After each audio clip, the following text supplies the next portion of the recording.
చెప్పండి.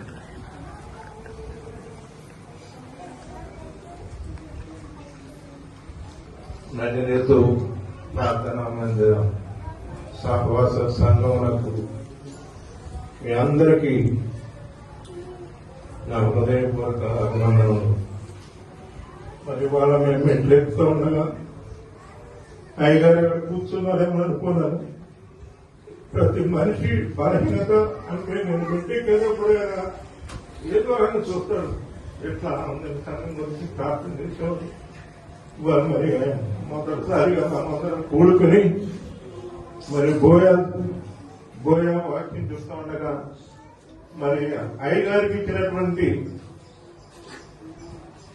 అయ్యగారికి ఏవైతే మనం విలువలిచ్చామో అవి బోయాకి ఇవ్వాలి.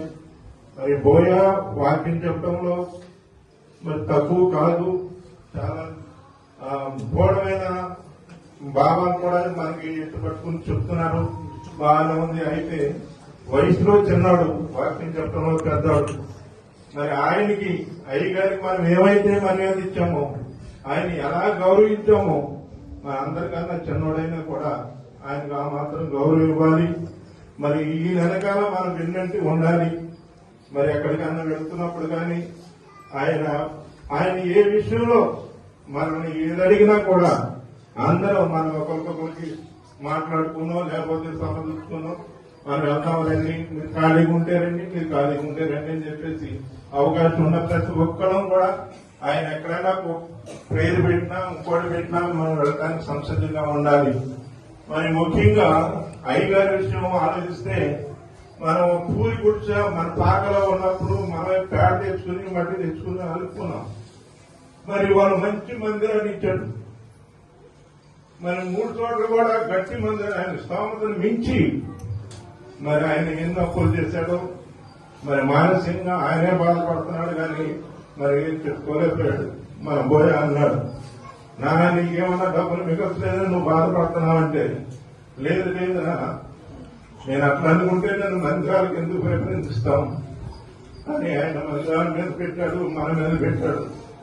మరి చాలా మంది కూడా ఆయన పేద పిల్లలకి పేదవాళ్ళకి మరి ఏదైనా ఆపదలో ఉన్నారంటే అనయా ముందు నీ చేతితో ఎంతమంది ఉందంటే ఆయన చేతితో ఎంతమంది ఇచ్చేవాడు.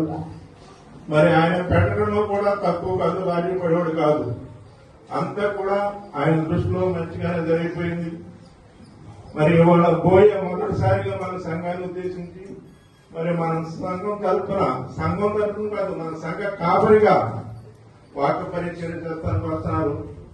మరి నన్ను మన్నించి మన సంఘం తరఫున నేను బోయాకి మనందరు కూడా నేను వాగ్దానంగా హామీ ఇస్తున్నాను. మేమంతా బాబు నీతో ఉంటాం, నీ ఆపదలో ఉంటాం, నీ బాధలో ఉంటాం, నువ్వు ఎక్కడికి వెళ్తే అక్కడికి మీకు అవకాశం ఉన్నందుకు అందరం వస్తామని నేను ప్రామిస్ చేస్తాను. మా అందరి తరఫున మరి మన్నించి మీరు కూడా బోయాకి సహకరించాలని కోరుకుంటున్నాను. అట్లాగే అమ్మాయి బోయా మిస్ భార్య రోషన్ చిన్నపిల్ల, ఆ పిల్లకి కూడా నిన్న మరి పాస్టర్లు నూనె ప్రార్థించారు. ఆ పిల్ల కూడా ఇవాళ నుంచి పాస్టర్ గారి మరి ఆమె కూడా తల్లి లాంటిది, చిన్నపిల్లవాడు అని తండ్రి అంటాడు. కాబట్టి బోయాని మనందరం కూడా స్తుతులతో ఆహ్వానిద్దాం.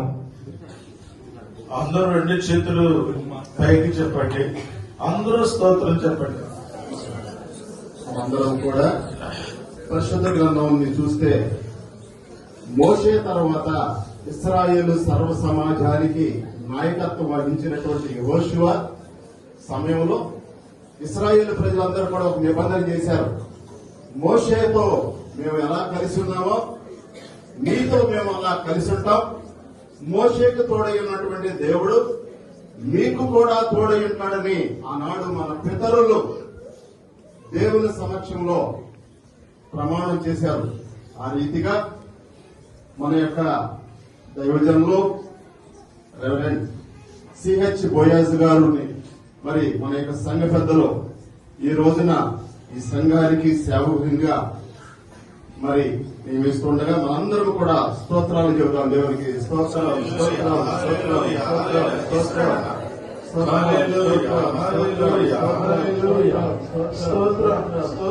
స్తోత్రం స్తోత్రం స్తోత్రం స్తుతి స్తుతి స్తుతి స్తుతి స్తుతి అందరూ స్తుతులు చెప్పండి.